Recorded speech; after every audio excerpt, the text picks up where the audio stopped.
这边来看一下新监管者的技能介绍。首先的话是冲刺技能，每次冲刺的话会在原地生成一个持续8秒的残影，我们可以选定残影然后回去。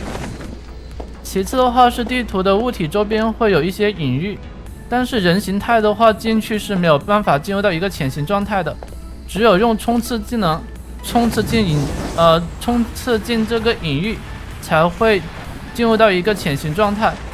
但是这个隐喻的话是一个独立的，我们要进入到下一个隐喻的话，需要用那个冲刺技能进去，做一个衔接。然后讲一下离开潜行状态的一个方式，我们可以用普攻离开潜行状态。其次的话是受到求生者的击退眩晕效果，也会离开潜行状态。再一个呢，就是我们冲入到一个不是领域的地方，也可以离开潜行状态，但是这样的话不会刷新我们的冲刺技能。另外，潜行状态下的话没有办法穿越那个板子，我们只能够破坏板子，然后离开一个潜行状态。另外再讲一个知识点就是说，如果下一个隐喻离我们这地方有点远的话，如果我们直接冲刺是到达不了这个地方的，那有什么办法可以进行衔接吗？方法的话是有的。这里的话我们用冲刺技能进入到隐喻，然后用普攻离开这个地方，再用冲刺进行衔接，这是一个方法。感觉这个角色的话灵活性还是非常高的。然后看一下踩板速度，这个是没有带快踩的时候。另外就是这个角色的话翻窗的话特别的慢，感觉翻窗速度并不是特别的快。然后是这个监管者的一个插刀速度，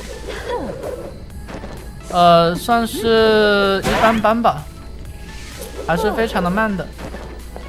这边我们可以利用一阶技能的披风生成一个独立的隐喻，这个用来赶路的话还是非常不错的。另外披风的话还可以搭配冲刺技能进行一个衔接比如说像这样子。潜行状态下的话是会把磁铁给吸掉的。另外潜行状态下的话可以使用传送技能，再利用回溯回到我们残影的位置。不过这个技能看上去的话，大部分时候是比较累赘的。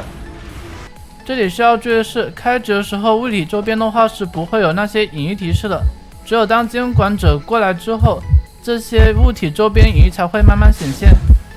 也就是说我们开局的时候并不知道监管者是谁，然后我们这里的话试一下在双11这个位置溜下这个监管者。假设说监管者从那个人皇机过来，我们再修这台电机。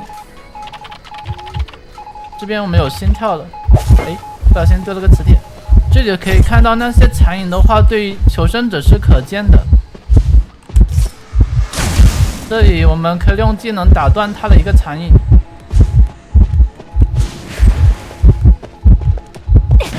啊！你怎么老是跟我破轮啊？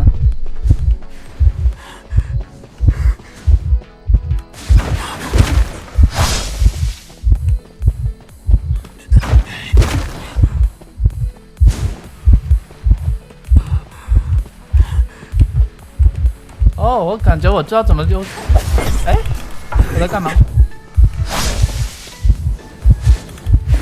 最后就是这个监管者的一个基础素质，大家的话可以暂停看一下。